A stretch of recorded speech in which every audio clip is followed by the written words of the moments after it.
Hawkins. Mr Speaker, can I say to Jonathan Young, it's always difficult when you have your speech interrupted by a dinner break. Especially hard for us. I end up with heartburn having listened to him before.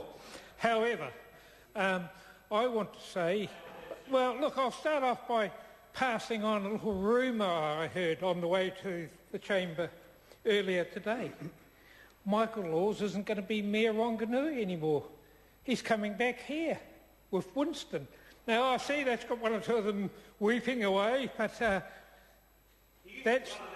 Yeah, both used to be Nats. They've seen the error of their ways and they've gone. Look, this budget has been a disaster for people in my electorate. They look and they see the Chief Executive Officer of Telecom is going to save himself another $1,600 a week tax. Well, what's happening in my electorate? Well, if you're struggling in Finlayson Avenue in Clendon, the budget is just a few crumbs. What they will get with GST increasing will give them $3.30 a week in that area. $3.30 a week. That's around $170 a year. Is $170 a year going to lift Maori out of poverty in Clendon? I don't think it will. You see, there are many people who swallowed the line that this was a budget for them. Well, it wasn't for the people in Clendon, my electorate. It wasn't for the people in Wiri, in my electorate. Those people are going to have to manage with much less. Beginning of next month, they'll find the price of power has gone up. The petrol to get them to work, if they're lucky enough to have a job, will go up. And that $170 a year will soon disappear.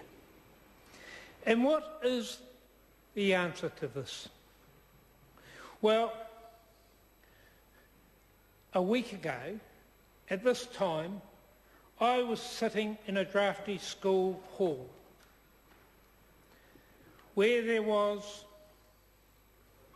a meeting about a new prison to be built in my electorate. Going to have 1,500 people. Now, where was the Minister of Corrections?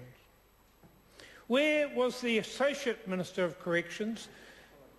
And Manuary was a part of his electorate. They weren't to be seen. Now, let me paint a picture. This drafty hall, some 12, 15 kilometres away, there's a person sitting around in her blue fluffy slippers, the heater going, her royal blue dressing gown, her hair in curlers, watching Coronation Street, reminiscing about Ina Sharples while having a sherry in her hand. She should have been at that meeting. Sharples should have been at that meeting, Dr Sharples should have been at the meeting, but neither of them were. What do? They sent along Cam Corder, the most junior member in the National Party, who tried to put forward what was happening. And, you know, he was saying, think about the prisoners. Now, these people weren't about to think about the prisoners. They are thinking about their own families, what's going to happen to their neighbourhood. And, of course, you see that these two ministers didn't turn up. I've seen jellyfish with stronger backbones. And that is the reality. When the going gets tough, they disappear. And they come up with a solution. Well, we're not going to deal with things at the top of the cliff. We're going to deal with them at the bottom of the cliff. I would far rather, and I would have been very supportive, if instead of 1,500 jail beds, many of them maximum security, if this government had come up with 1,500 early childhood places, so that we don't make the same mistake that we have been year after year after year. And you see, when you try to get more early childhood places, I've got to say it's gone off the boil. Towards the end of the last Labor government, I was getting early childhood places throughout the electorate, as were many of my colleagues. And it's dried up. And I think that's an awful pity. You see, we have a Maori party with quite a bit of support in my electorate. And what is the offer to those people? Well, you might get a job in a public-private prison, guarding some of your mates. What a promise. This budget failed to deliver for ordinary people. You see, in South Auckland we have many problems. We have problems with the largest lot of pokie machines around, where people go and try and win a jackpot to pay for the groceries, and they lose out. You have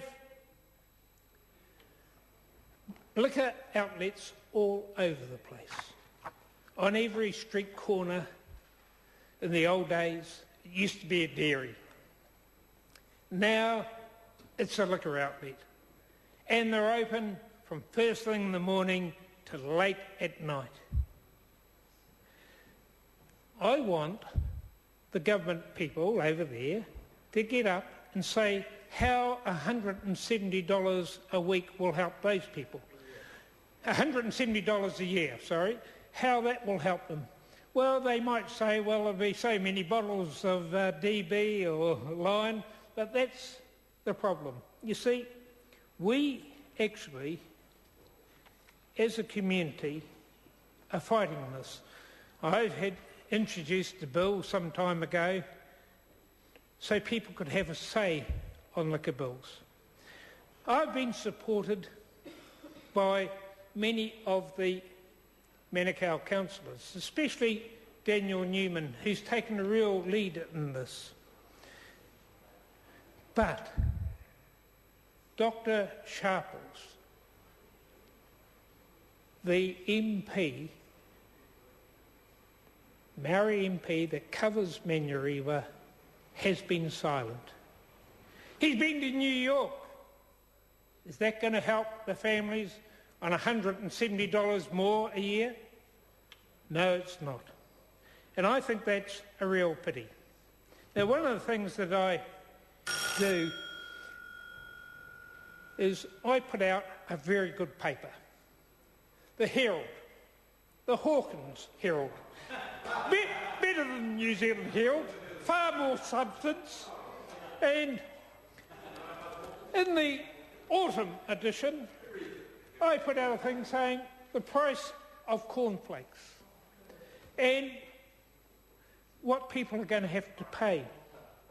Now, the cost to a Manurewa family per week, well, Parliament pays for it, and I'm proud to use my money to let people know where that member doesn't let his constituents know what he's up to. He usually is scurrying away from some meeting where he's been whipped. But the thing is, these people are going to find things very tough. Now, when you have a look at what these people are having to pay for, the grocery bill is going up.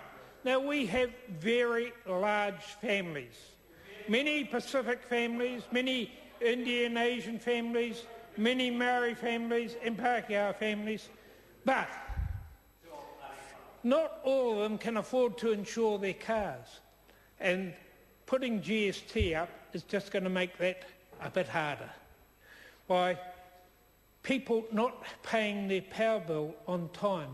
The dilemma they have, do I feed my kids, do I get some food in, or do I pay the power bill? That's the question, and that's why this is a very poor budget. Ordinary people in my electorate have been shortchanged by a greedy government.